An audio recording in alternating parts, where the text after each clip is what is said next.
থেকে জিয়াউর রহমান শহীদ হলেন, এরশাদ আসলেন, এরশাদ নিজে একটি দল করলেন, এরশাদের পতন হলো। 91 থেকে যে গণতন্ত্রের যাত্রা শুরু হলো, গণতন্ত্রের যাত্রার পরিবর্তে এইটা একটা স্বৈরতান্ত্রিকতা এবং মাফিয়ার তন্ত্রে ক্রমান্বয়ে গিয়েছে। মানুষের এই আকাঙ্ক্ষাকে যদি প্রথিত হয় যে নির্বাচন মানে হলো ওই 2009 থেকে 24-এর মতো একটা শাসন ব্যবস্থা যদি আবার ফেরত আসে, তাহলে এই মাফিয়াতন্ত্র অথবা এই যে স্যাক্রিফাইসড হলো সেইটা আহ, বিলীন হয়ে যাবে। যে স্বার্থ সেইটাকে সংরক্ষিত করছে, বাংলাদেশের স্বার্থ এবং জনগণের স্বার্থ বিঘ্নিত করে। একইভাবে যদি সেই ধারণা মানুষদের প্রতীত হয়, তাহলে সেটা বিএনপির জন্য একটা দুঃসংবাদ বয়ে আনবে আমি মনে করি। দ্বন্দ্ব বা দূরত্ব হতে পারে, এবং সেটার লক্ষণ অনেকখানি অ্যাপারেন্ট, যে কারণে আমার ছোট ভাই সুহাস যে কথাটা বলেছে লাস্ট, যে যে স্যাক্রিফাইস করেছে, যে কারণে এই বিপ্লব ঘটেছে, সেইটার আকাঙ্ক্ষাটা পরিপূর্ণ করা যায় কিনা, দ্যাট ইজ দ্য কোশ্চেন। যে আমরা এখানে আসলাম কিভাবে? আমরা এখানে আসলাম যে 1971 সালে যে স্বাধীনতা যুদ্ধ হলো, তারপর থেকেই দেশে একটি ন্যায় বিচার এবং সুশাসন এবং গণতন্ত্রের ঘাটতি ছিল। সেই গণতন্ত্র থেকে একদলীয় শাসন ব্যবস্থায় যাওয়ার পরে আমরা 75-এ শেখ মুজিবের পতন দেখলাম। এরপরে প্রেসিডেন্ট জিয়া আসলেন। তিনি একদলীয় আম, আহ, মা- মার্শাল্লাহ থেকে, ঠিক মার্শাল্লাহ না, আহ, সে ঘটনা পরিস্থিতিতে যে ক্ষমতা গ্রহণ করলেন, আর সেইখান থেকে গণভোট, দেন নির্বাচনের মাধ্যমে তিনি শাসন ব্যবস্থা পরিচালনা করলেন। এবং তিনি মানুষের যে ভালো শাসন ব্যবস্থা প্রদান করে দিয়েছিলেন, আমি নিজে তার সাথে হাত মিলিয়েছিলাম। এখনো মানুষের মনে ন্যায্যতা, সুশাসন, ন্যায় বিচারের যে আহ, যেদিকে রাষ্ট্র যাওয়ার কথা ছিল সেই দিকে তিনি নিতে পেরেছিলেন, যার জন্য তার দল এখনো অনেক বড় দল। এবং আমি বিএনপির সদস্যপদ নিয়েছিলাম প্রেসিডেন্ট জিয়াকে সামনে রেখে। এখন বলি তো, এখন সেইখান থেকে জিয়াউর রহমান শহীদ হলেন, এরশাদ আসলেন, এরশাদ নিজে একটি দল করলেন, এরশাদের পতন হলো। 91 থেকে যে গণতন্ত্রের যাত্রা শুরু হলো, গণতন্ত্রের যাত্রার পরিবর্তে এইটা একটা স্বৈরতান্ত্রিকতা এবং মাফিয়ার তন্ত্রে ক্রমান্বয়ে গিয়েছে। 91 থেকে 96 একটা মোটামুটি ভালো শাসন ব্যবস্থা ছিল। 96 থেকে 2001-এ আওয়ামী লীগ এই 2009 থেকে 24 পর্যন্ত যা যা চালিয়েছে তার চেয়ে অনেক অনেক অনেক ভালো ছিল। 2001 থেকে 6-এ বিএনপির শাসন ব্যবস্থা অনেকখানি কন্ট্রোভার্সিয়াল ছিল, অপশাসন দুঃশাসন ছিল। আমি একাধিক বড় মিটিং এ বেগম জিয়ার সাথে ছিলাম। বেগম জিয়া নিজে এটা বলেছেন যে ইয়েস, আমাদের শাসন ব্যবস্থায় ঘাটতি ছিল। এরপরে 2009 অন-11 এবং 2009-এ এসে একদম কমপ্লিটলি একটা মাফিয়াতন্ত্র সৃষ্টি হলো, একটা ফেসিজম সৃষ্টি হলো, একটি লুটেরা তন্ত্র সৃষ্টি হলো।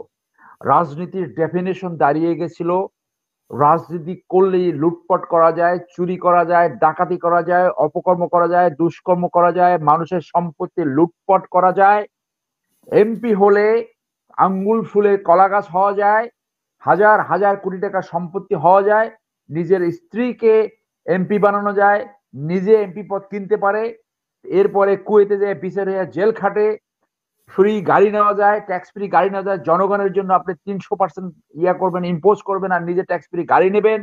এবং যত রকম আইন প্রণয়নের পরিবর্তে কিভাবে টাকা লুটপাট করা যায়, কিভাবে নিজের আখের গুছানো যায়, কিভাবে ভোগবাদিতে লিপ্ত হওয়া যায়, এবং কিভাবে সেই ইল গটেন মানি সেইটা বিদেশে পাচার করে নিজের পরিবারকে সেইখানে রেখে আরাম করাবে, আর বাংলাদেশের জনগণকে অপশাসন দুঃশাসনে নিপীড়িত করতে হবে। সেইখান থেকে যারা এই রাজনীতি করবে, যে রাজনীতি মানে ন্যায্যতা, রাজনীতি মানে লুটপাট নয়, রাজনীতি মানে সুশাসন, রাজনীতি হলো গণতন্ত্র, রাজনীতি হলো দেশ এবং জাতির স্বার্থ সবার সামনে দেখতে হবে, সেই কথা যারা বলবে, আমি মনে করি যে তারাই ভবিষ্যতের রাজনীতিতে ডমিনেট করবে। নির্বাচন তো ডেফিনেটলি হবে, নির্বাচন তো আমরা যাবই, কিন্তু এই যে 5ই আগস্ট যে ফ্যাসিজমের পতন হলো, আমি নিজে মাঠে থেকে এই আন্দোলনে পার্টিসিপেট করেছি। আমি একজন অন্যতম বড় ভিকটিম। 6 মাস জেল খেটেছি। আমাকে প্রায় গুম করে ফেলছিল। ডিজিএফআই 11 ঘন্টা নিয়ে আমাকে ইলিগালি ডিটেইন করেছিল। তো সেইগুলো তো আপনারা জানেন। এবং সেই জায়গা থেকে শুধু একটি নির্বাচন মানুষের এই আকাঙ্ক্ষাকে যদি প্রথিত হয় যে নির্বাচন মানে হলো ওই 2009 থেকে 24-এর মতো একটা শাসন ব্যবস্থা যদি আবার ফেরত আসে, তাহলে এই মাফিয়াতন্ত্র অথবা এই যে স্যাক্রিফাইসড হলো সেইটা আহ, বিলীন হয়ে যাবে, সেইটার কোনো মূল্য থাকবে না। আমরা আমাদের পার্শ্ববর্তী দেশ রয়ের যে দুষ্কর্মগুলো আমরা জানি, ইন্ডিয়ার যে দুষ্কর্মগুলো আমরা জানি, যে তারা কোনোদিন ভাবেনি শেখ হাসিনার 5 তারিখে পতন হবে, কিন্তু পতন হয়ে গেছে। প্রসঙ্গক্রমে বলা প্রয়োজন, ইন্ডিয়ান ফরেন পলিসি যারা পরিচালনা করে, এই চাণক্য বা কৌটল্য তথাকথিত যে পলিসি যারা ফলো করে, তারা বাংলাদেশের সেন্টিমেন্ট কখনোই বুঝতে পারে নাই। তারা বাংলাদেশের সেন্টিমেন্ট সবসময় ভুল রিড করে।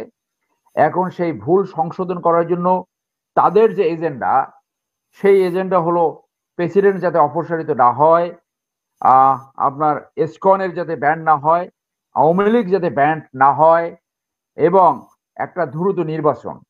এই দ্রুত নির্বাচন অর্থ হলো যে অল্প সময়ে যে রিকোয়ার্ড সংস্কার যেগুলো দরকার, এত বড় একটা অভ্যুত্থানের পরে সেটা না করলে রিজনেবলি বাই অল ক্যালকুলেশন, আমাদের এখানে মিস নওরিনও সেটা বললেন যে এই এই নির্বাচন হলে বাই অল রিজনেবল ক্যালকুলেশন যে বিএনপি ক্ষমতা আসবে।